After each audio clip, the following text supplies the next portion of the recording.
Love this podcast? Support it and sponsor today. Simply head to ozcastnetwork.com for details.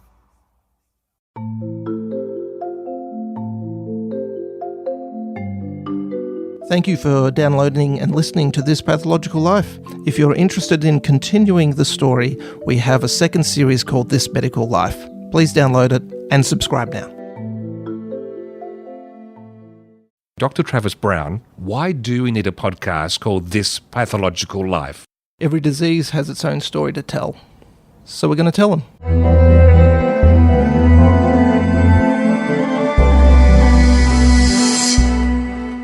You might have noticed this episode is episode 11.9 of This Pathological Life. Dr. Travis Brown, why was it named thus? So this is a dedication to 9/11. And this is a tribute to the heroes that went in. And we're looking at it through the lens of pathology. And in fact, we have a voice, lots of voices we'll be sharing today, but one who'll be joining us live is Dennis Strenk, pathologist assistant from Milwaukee. He'll be joining us. I look forward to that. And personally, I was actually on air in radio at Adelaide on the night that September 11 happened for us and broke the news. So it's quite poignant to reflect back on that. It is. I don't think anyone will forget where they were when they heard this information. So this, again, is a tribute to those who were the first responders for 9/11. In the seat pocket in front of you, you will find the flight safety card, which we now ask you to read before takeoff. Thank you for your attention, and we wish you all a pleasant flight. Let's go through the timeline for the first part of this episode. It was September 11, 2001. 4 aeroplanes hijacked by 19 members of an extremist Islamic terrorist group, Al-Qaeda. And it started in local time in America at 7:59 a.m. American Airlines Flight 11, which was plane 1, takes off from Boston's Logan International Airport bound for LA with 81 passengers. That's about half full. 5 terrorists, 11 crew members on board. At 8:14 a.m., a second plane, United Airlines Flight 175, took off also from Boston's Logan International Airport, bound for LA with 56 passengers, about one-third full, 5 terrorists, 9 crew members on board. And then at the same time that was taking off, the first plane had its final communication with air traffic controllers. 16 seconds later, the controllers instruct the pilot to increase the plane's altitude. And there's no response. At 8:19, a flight attendant on that first plane alerts American Airlines that the plane has been hijacked. She reports that the cockpit is not answering and the hijackers reportedly have a bomb. 2 flight attendants and a passenger have been stabbed. The cockpit's not answering. Somebody's stabbed in business class. And I think there's mace that we can't breathe. I don't know. I think we're getting hijacked. At 8:20 a.m., a third plane, American Airlines Flight 77, departs from Dulles International Airport near Washington, D.C., bound for LA, 58 passengers on board, one-third full, including 5 terrorists and 6 crew members. At this point, the first plane turns off its transponder, making it difficult for air traffic controllers to monitor its course. A few minutes later, 8:24 a.m., accidentally broadcasting over air traffic control channel instead of the public address system within the plane, a terrorist on that first plane announces they have some planes, but everyone's to stay quiet as they're returning to the airport. Is that American 11 trying to call? Buddy, we have some planes. Just stay quiet and you'll be okay. We're returning to the airport. And who's trying to call me here? American 11, are you trying to call? Nobody move. Everything will be okay. If you try to make any move, you'll injure yourself and the airplane. Just stay quiet. At 8:42 a.m., the fourth plane, the United Airlines Flight 93, departs from Newark International Airport in New Jersey, carrying 37 passengers. It's only 1/5 full, including 4 terrorists and 7 crew members. A few minutes later, a second flight attendant on the first plane is on the phone with air officials. They report that the plane's in rapid descent and is flying way too low. Hey, can you look out your window right now? Yeah. Can you see a guy at about 4,000 feet, about 5 east of the airport right now? Looks like he's... Yeah, I see him. You see a guy, look, is he descending for the building also? He's descending really quick, too, yeah. Well, that's 2,500 feet now. He just dropped 800 feet in like one sweep. That's another situation. What kind of airplane is that? Can you guys tell? I don't know. I'll read it out in a minute. Another one just hit the building. Wow. Another one hit it hard. Another one just hit the World Trade. The whole building just came apart. Holy smokes. At 8:46 a.m., the first plane crashes into the North Tower of the World Trade Center between floors 93 and 99. Today's date is September 11th, the year 2001. That was an explosion.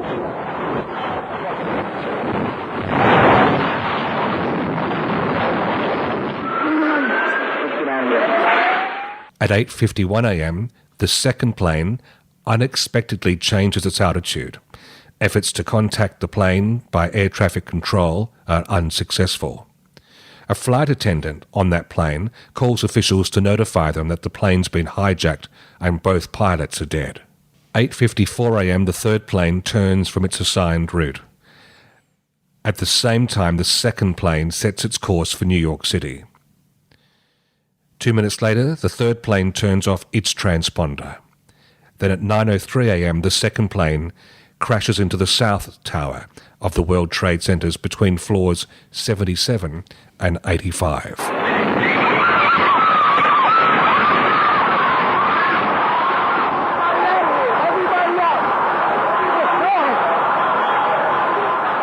At 9:25 a.m., Federal Aviation Administration, the FAA, bars all civil aircraft in the United States from taking off.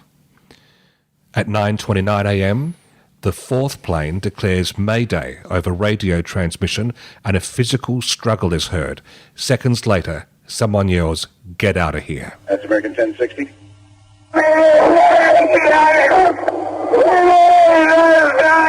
9:32 a.m., on plane 4, terrorists announce they have a bomb on board. Hi, it's the captain. We'd like to close to the main ship. Bomb on board, and going from back to the airport. And we have no demand.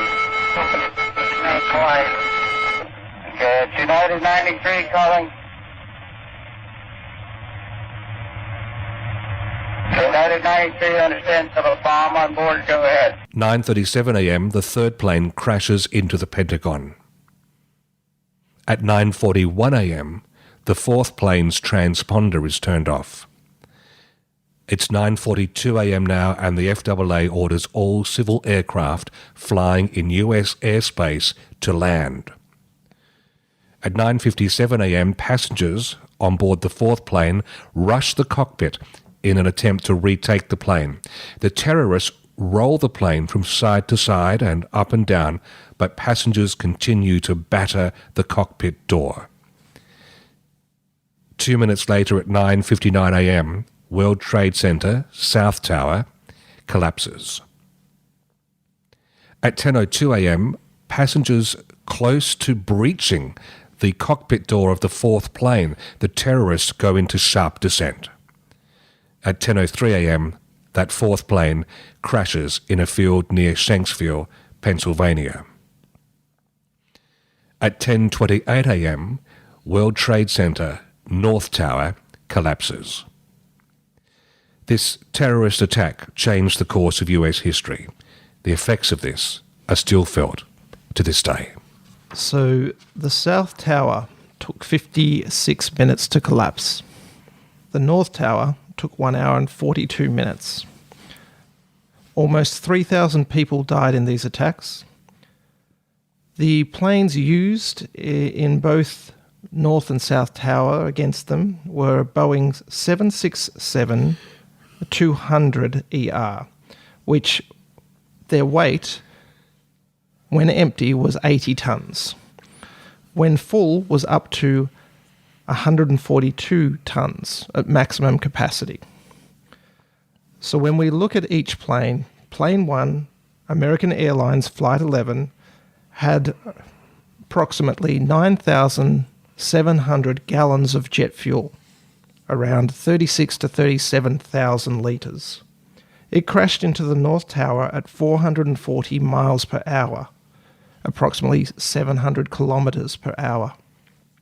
Plane 2, United Airlines Flight 175, around 9,100 gallons of jet fuel, or 35,000 litres, crashed into the South Tower at 540 miles per hour, 870 kilometres per hour.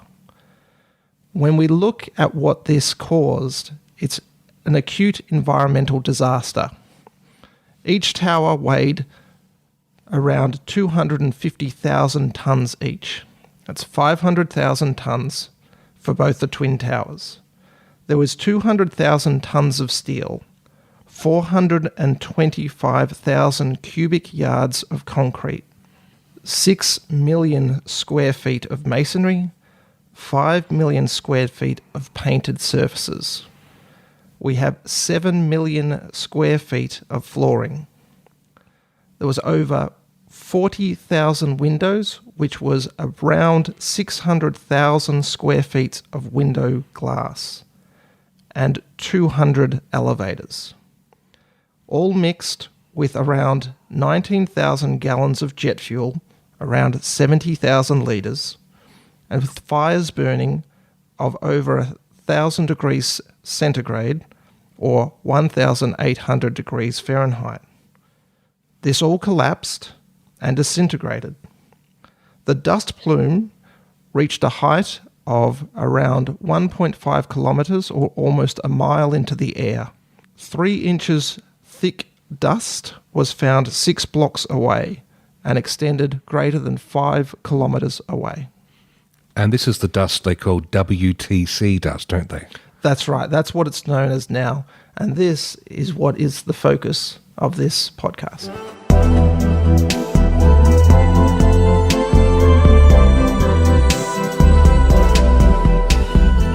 I'm Dennis Strank. My guest today is Dr. Gary Berman. Dr. Berman is a forensic odontologist, and he's also a member of the Disaster Mortuary Operational Response Team, also known as DMORT. Today on the show, Dr. Berman will tell us all about his work with DMORT, including the World Trade Center site and Hurricane Katrina. Now, here's Dr. Gary Berman. Can we talk a little bit about a couple of the sites that you've been to? I know in 2001 you were at the World Trade Center site, and then you were also at Hurricane Katrina in 2005. Sure. What we did was very similar, but the situations are totally different. So let me talk first about my experience with the World Trade Center. Okay. Like many people, I was actually at work when the airplanes crashed into the Trade Center, and that night I actually got a phone call from DMORT requesting that, am I available? And if so, we were going to be meeting the next day in Chicago at 7 a.m. Now, Chicago is about a 5-hour drive from Michigan. And I say drive because, remember, at that point, all the flights were canceled. There was nothing flying. So, that's right. Yeah, so about 2 a.m., myself, Dr. Warnick, we got in our car and we actually drove to Chicago. We were flown later that day. I think we were one of, only a handful of flights that were actually in the air. But we were flown on a military jet to Stewart Air Force Base, which was north of New York City. And that was sort of like the holding area for all the DMORT team people coming in. And for the World Trade Center, we ended up staying in a hotel near the airport, near LaGuardia. And we were working 2 12-hour shifts, 7 a.m. to 7 p.m. and 7 p.m. to 7 a.m. And depending on what your specialty in DMORT was, that's sort of what you did. So that was a difficult type mass disaster because, one, nobody knew what was going on. We all had questions as to what's really happening. Why aren't they telling us? Which turned out to be nothing. Why is there so much security? And everyone was very scared. Cell phones were just beginning back then, and they didn't work very well. It was hard to communicate with their families. And right. if you remember back, the people that saw it, they would have posters all over the walls throughout the city. And so the people that were missing, people that died, it was very much in your face. It wasn't like you could ignore and just do your job, because you're totally inundated by all these individuals that have passed away in the attack. But we were staying in hotels and we had food, so it wasn't a rustic type deployment. It was just a very psychologically hard deployment while we went ahead and did our things. Joining us now to go deeper into this conversation and look at it from the other side of the world. From Milwaukee, we have pathologist assistant Dennis Strenk, who also runs the People of Pathology podcast. Welcome, Dennis. Oh, thank you. So, Dennis, we're looking at 9/11 and the events of the day. Can you shed any light for us on what the reports were like at Ground Zero at all? Actually, I can remember that day very well. I was at work. I had just gotten to work, and I remember we all gathered around the television at work watching the news reports, and it just seemed like chaos.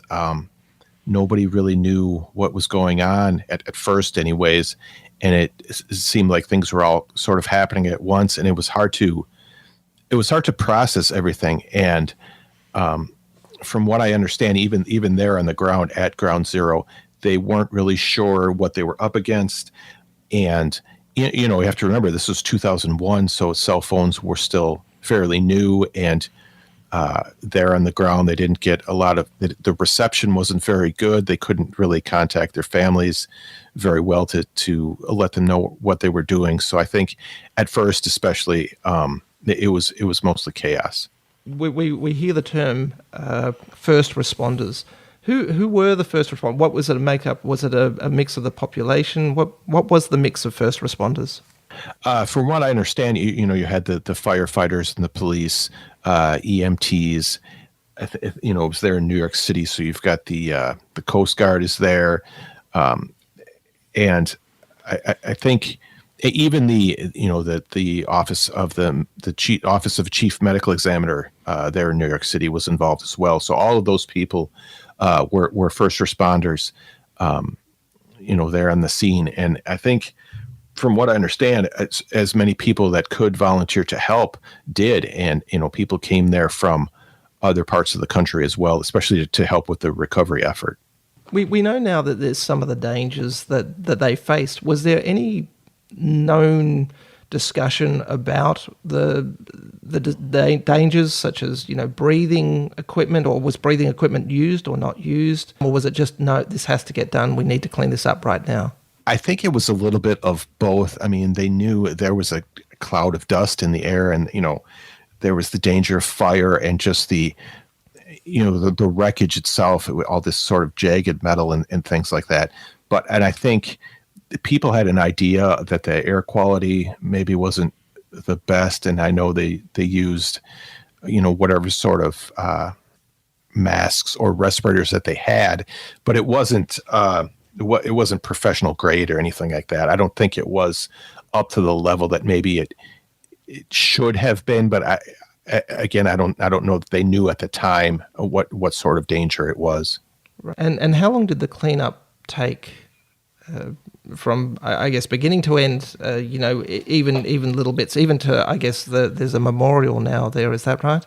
What I've read is that by May of 2002, the cleanup was completed, but I don't know if that includes identification of all of the remains and things like that. I think that took quite a bit longer, and then of course, completely cleaning up the site and actually building on it took years after that. As time has elapsed and you, as a pathologist assistant, you're working with people in that profession, in the medical profession, have they shared stories with you about whether or not it changed the way they viewed their work in the medical sector of our society? Because we always know we need you, but speaking as an Australian male, we tend to put off doctors and the medical system as much as we can. This would have surely brought that field front and center in their own minds and lives as much as for society. Yeah, I think it did. I mean, I've spoken to two people on my podcast that were part of the recovery effort, and it's certainly still fresh in their memories. I think it does change you when you're up against something like that. I mean, they were working 12-hour shifts for day after day after day, and just to be surrounded by that, and a lot of the families who had family members that were missing, they had signs, and they made posters and things. So that was in their minds and really right in front of them all of the time. So I think there was a psychological effect there that I don't think they'll ever forget. How does it parallel with the onset of COVID-19, which is itself another national emergency? Has that had a similar effect at the mindset level or the psyche level for these people? I don't know, because the 9/11 was very it united this country for a brief moment, which is a fairly rare thing for us. And COVID, it has had more of the opposite effect, I think, because there's differing opinions about the severity and things like that.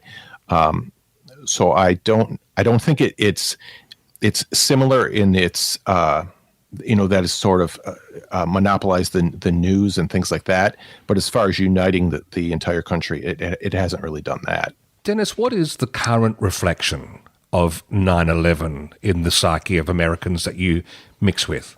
It's something that we'll never forget. For me, this is kind of a defining moment in my generation, at least.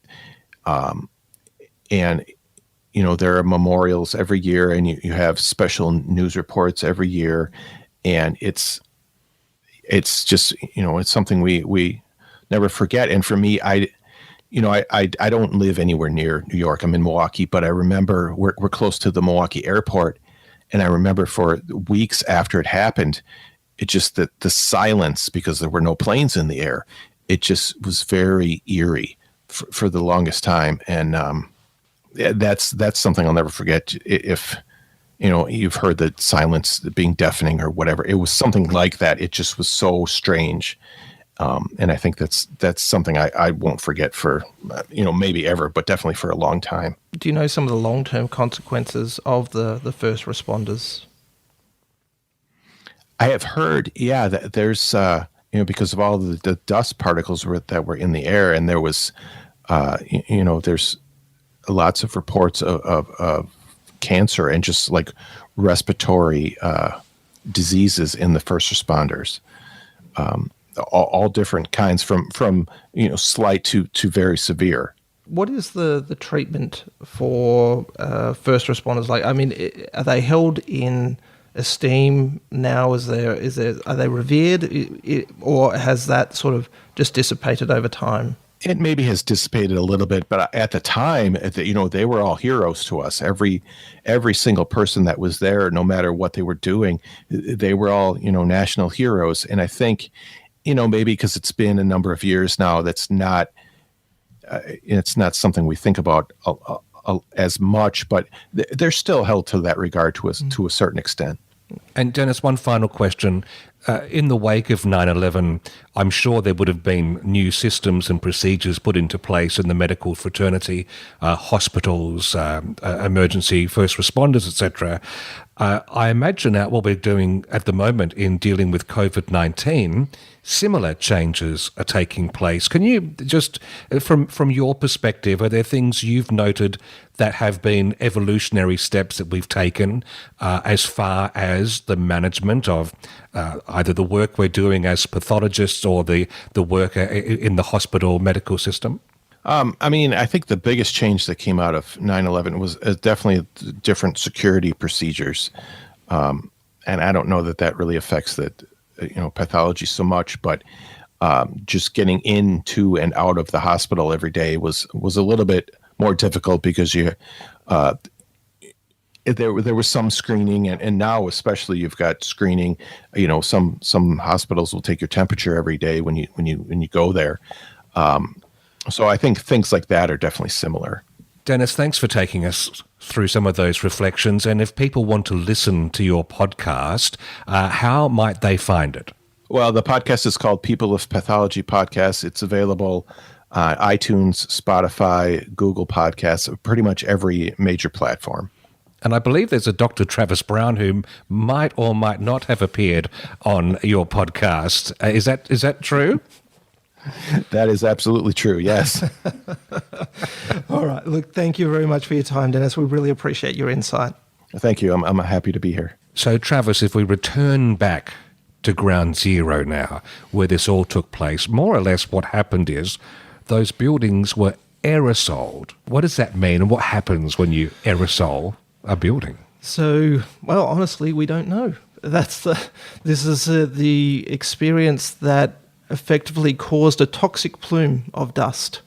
This was an environmental disaster that had not been seen before. So, and it created, as we said, the WTC dust.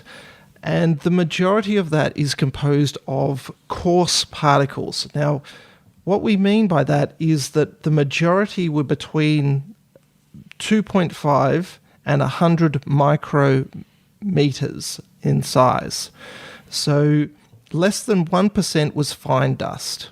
And what this means for people and people surrounding is where it gets lodged in their lungs, in their mouth, in their nose. Because to go deeper would need to be smaller particles. Exactly.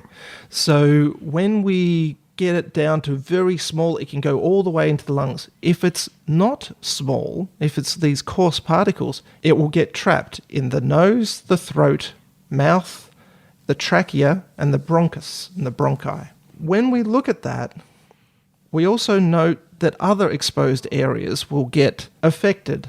This is the eyes as well, and also be swallowed. When the building collapsed and concrete slab hits concrete slab, thousands of New Yorkers, including residents, workers, office workers, police officers, all became exposed. Therefore, this dust that was everywhere, you've talked about the gradual collapsing. In analysing that dust, what do we find? What are the core ingredients? When we break it down, well, we're looking at composition of certainly cement. Mm-hmm. We have gypsum. Now, gypsum is used in drywall and concrete blocks. We also have asbestos that was about. In greater than 1% levels were known to be measured, which is a significant risk. We also had lead and other heavy metals. With the jet fuel burning, we have things like polycyclic aromatic hydrocarbons, a PAH. So that is toxic. We also have something that's called polychlorinated biphenyls, abbreviated to PCB. Now, these are used in electrical transformers. They're toxic in themselves, but then if you mix it with a high energy burn, become even more toxic. Because that's a key thing here, isn't it? This is not just going to a normal building fire. This is hot. This is hot. This is burning jet fuel. Heat.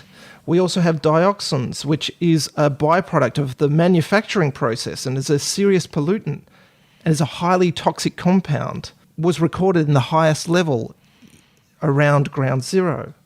We have glass fibers. What are glass fibers? So it will be glass that's ground and aerosoled and sort of in the air because you've got thousands of windows that have been smashed and ground down by other concrete. And then you have silica, which is a age-old, well-known occupational hazard that if you breathe in can cause problems.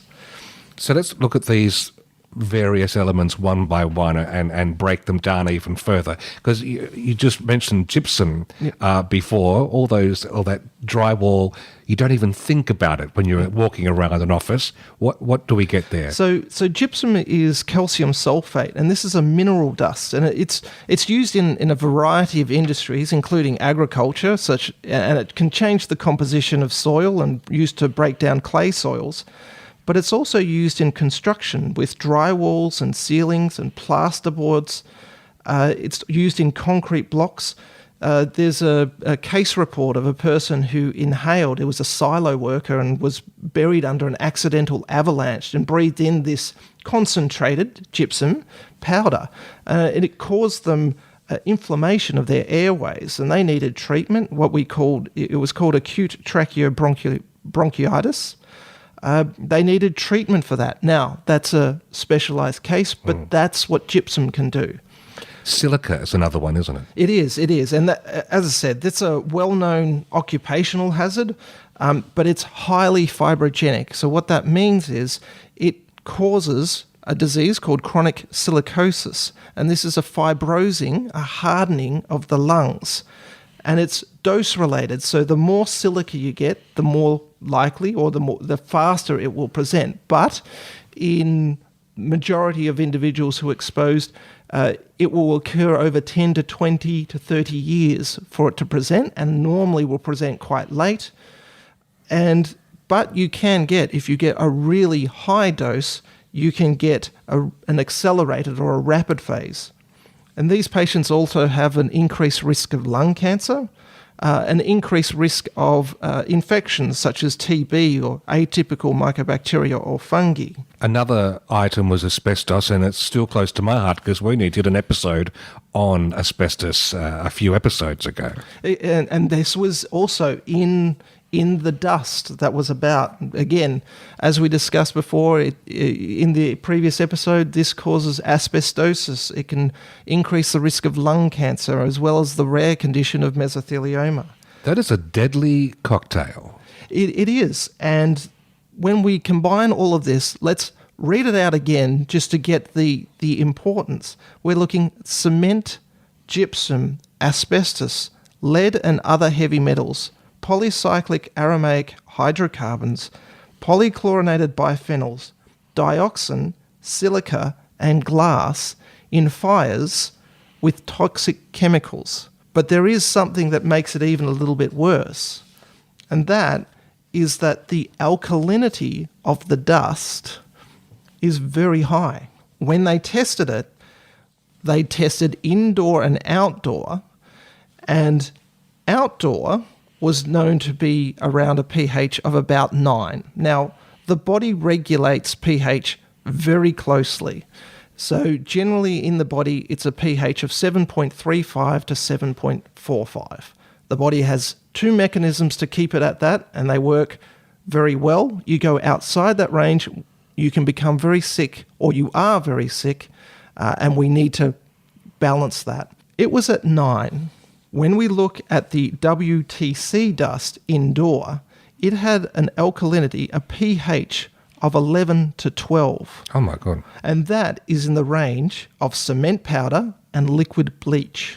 So why is the difference? The difference is on the 14th of September, they had rain, and the rain diluted the outdoor dust alkalinity level. But between the September the 11th and September the 14th, the alkalinity, indoor and outdoor, would have been around 11. The cleanup effort took 24 hours, 7 days a week, as discussed with Dennis, around 9 to 10 months. 1.8 million tonnes of rubble was removed.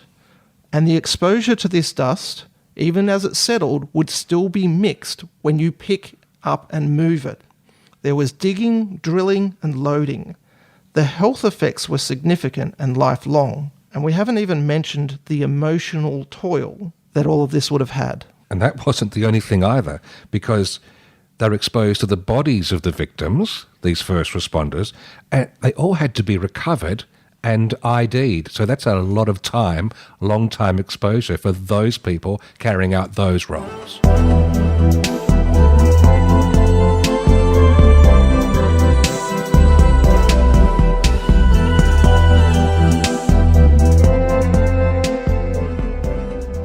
Let's turn the pathology lens to the story of 9/11 now, in particular the ongoing ramifications as far as human health is concerned. When something like this happens that's never happened before, we learn as we're going. When people started to examine what the dust did, there was a study done 3 years afterwards on mice of these exposed to WTC. And what they found was that the mice got a moderate pulmonary or lung inflammation, and they had hyperreactive airways. It shows that the lungs were affected, but it didn't tell us the long-term effects.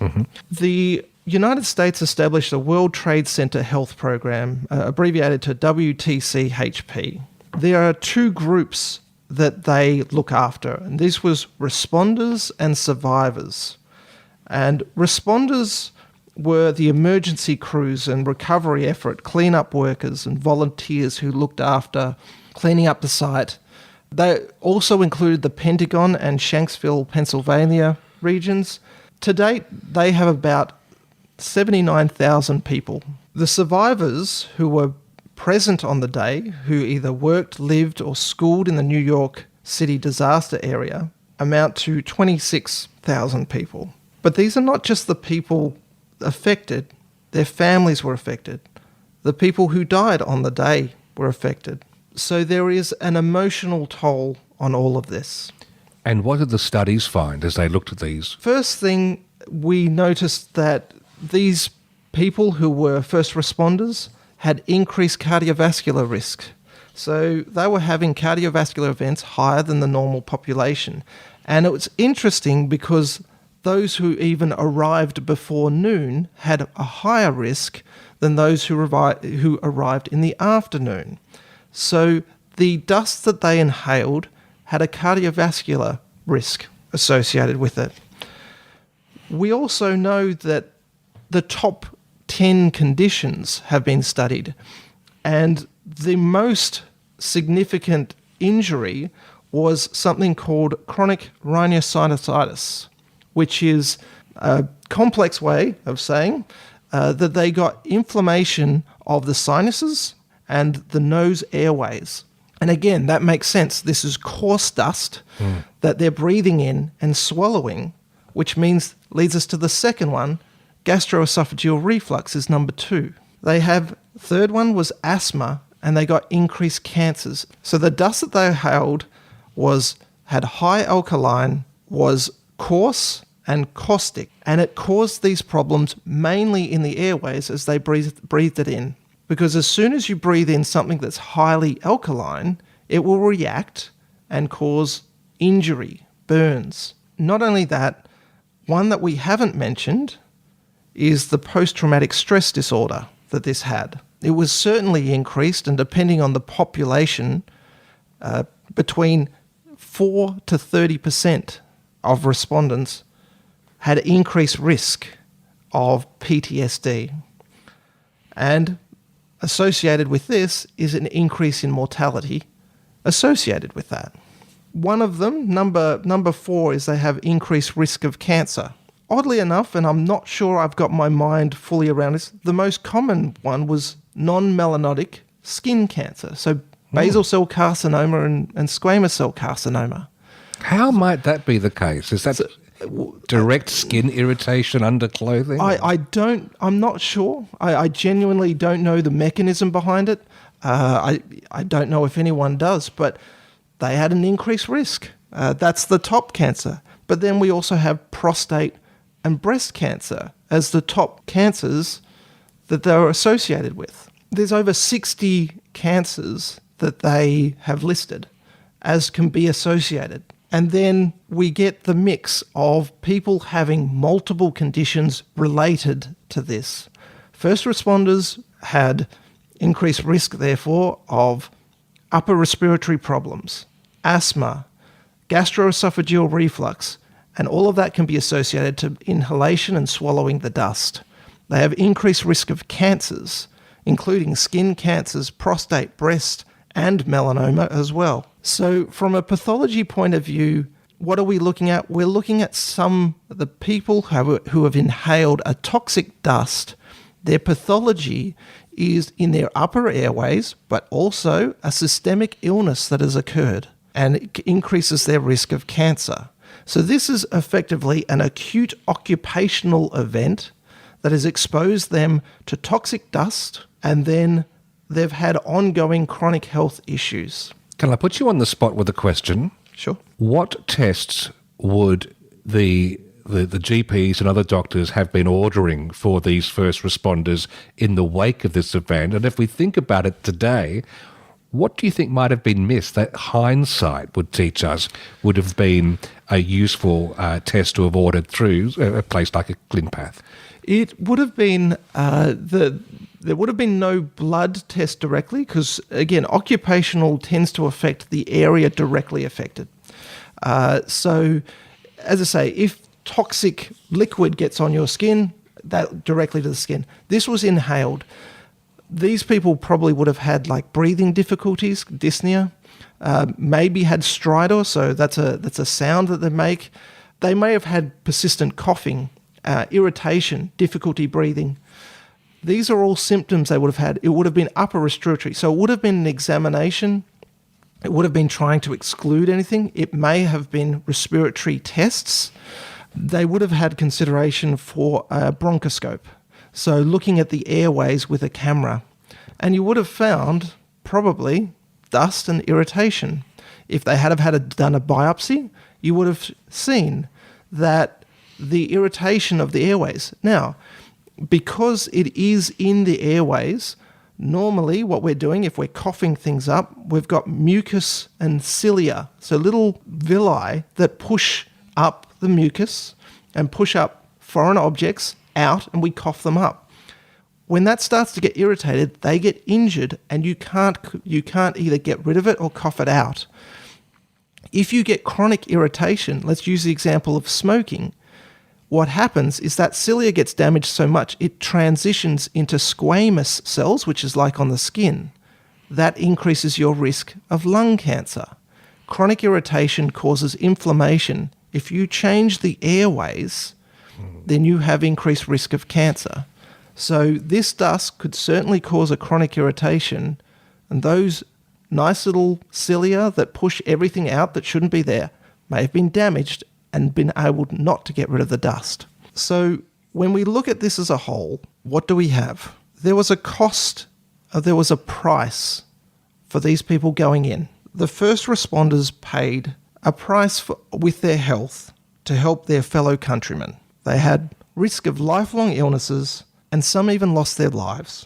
They are proud of what they've done, and they should be. It's nothing short of heroic. It is an amazing thing, and I know that most of them would do it again if it happened. We went to Ground Zero, the Pentagon, and Shanksville to help people first, and then help their families bury someone or something.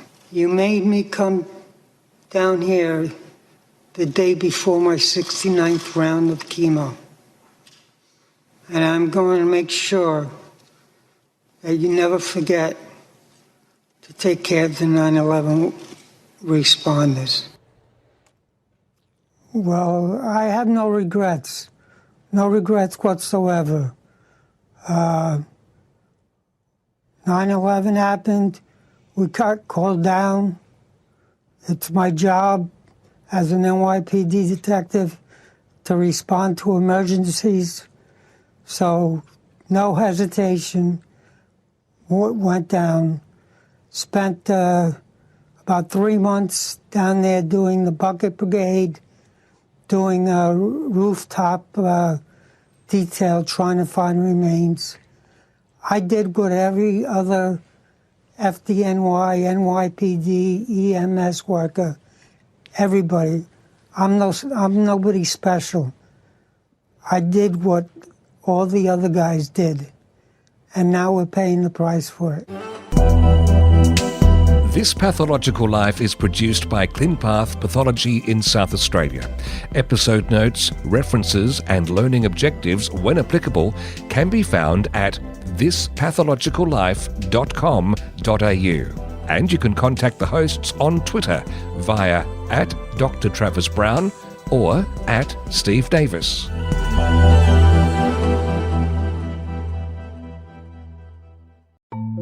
Thanks again for listening, and just a reminder, if you haven't done it yet, have a quick search in your podcast app for our second series, This Medical Life. Dr. Travis Brown has rolled up some extra guests, some extra topics, and we continue the story there, and we'd love to have you along. Love this podcast? Support it and sponsor today. Simply head to AuscastNetwork.com for details.